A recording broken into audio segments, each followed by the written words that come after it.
Et louange des fidèles catholiques de la paroisse Saint-Camille de Ouagadougou.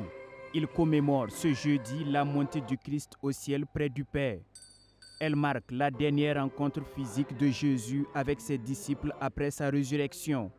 Un accomplissement, source de foi et d'espérance pour les chrétiens, en attendant la venue de l'Esprit Saint. Il a dit, je monte au ciel et je vous enverrai l'Esprit Saint. L'Esprit Saint nous invite à marcher dans les valeurs évangéliques.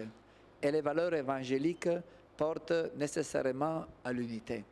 On peut dire que plus une personne est immergée dans l'Esprit Saint, et plus elle cherche à bâtir l'unité autour d'elle.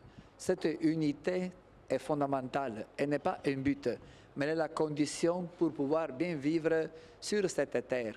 Dans la joie de la fête de l'Ascension, 81 catéchumènes renaissent en Christ dans l'eau et l'esprit. Ils reçoivent du siège pascal la lumière qui devrait guider désormais leur vie. L'Église accueille ainsi de nouveaux fidèles dans la prière. Avec le sacrement du baptême, l'Église donne la nouvelle vie à des personnes qui s'approchent de la foi catholique, qui entament le cheminement du catéchuménat, qui désirent adhérer de tout leur cœur à Jésus ressuscité, qui veulent entrer dans l'amour du Père, qui veulent recevoir le Saint-Esprit, qui veulent vivre une nouvelle vie, qui veulent laisser tomber leur passé. Après l'engagement baptismal, ces messagers du Christ reçoivent les grâces du baptême, de la première communion et de la confirmation.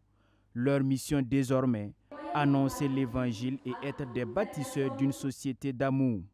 J'ai reçu tous les sacrements, le baptême, la confirmation et la première communion. Et je suis dans une immense joie. Elle est particulière parce que je demande au Christ de monter avec toutes nos supplications et comme il a promis de nous envoyer l'Esprit Saint. J'ai fait ma première communion et la confirmation. Je suis très heureuse d'avoir reçu le corps du Christ aujourd'hui pour la première fois. Je souhaite rentrer dans le service d'ordre, de faire régulièrement des prières à la grotte. Si dans les églises l'ambiance est festive, elle est plutôt sobre dans les familles. Elle ne draine pas de monde comme à Noël et pour le père Roberto, malgré cet état de fait, l'Ascension reste une fête importante. Même si elle n'a pas encore peut-être dans le cœur des chrétiens une place tellement importante, mais dans tous les cas, nous la célébrons, nous la fêtons, nous en parlons, nous cherchons à donner la signification. Il faut toujours s'aimer, afin que les mystères de la vie du Christ, petit à petit, soient incarnés aussi dans la foi et dans la vie des fidèles. Pour les fidèles, la fête est d'abord spirituelle et le manque de festin n'enlève en rien à la sacralité de l'Ascension. La fête est d'abord spirituelle. Voilà, nous devons la vivre tout d'abord spirituellement. C'est de rester vraiment dans la foi.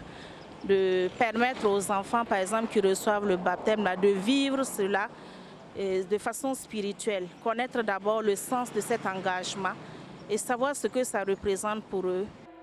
Cette Eucharistie est aussi un moment pour ces catholiques de confier leur peine, la sécurité du pays au Seigneur pour un retour véritable de la paix.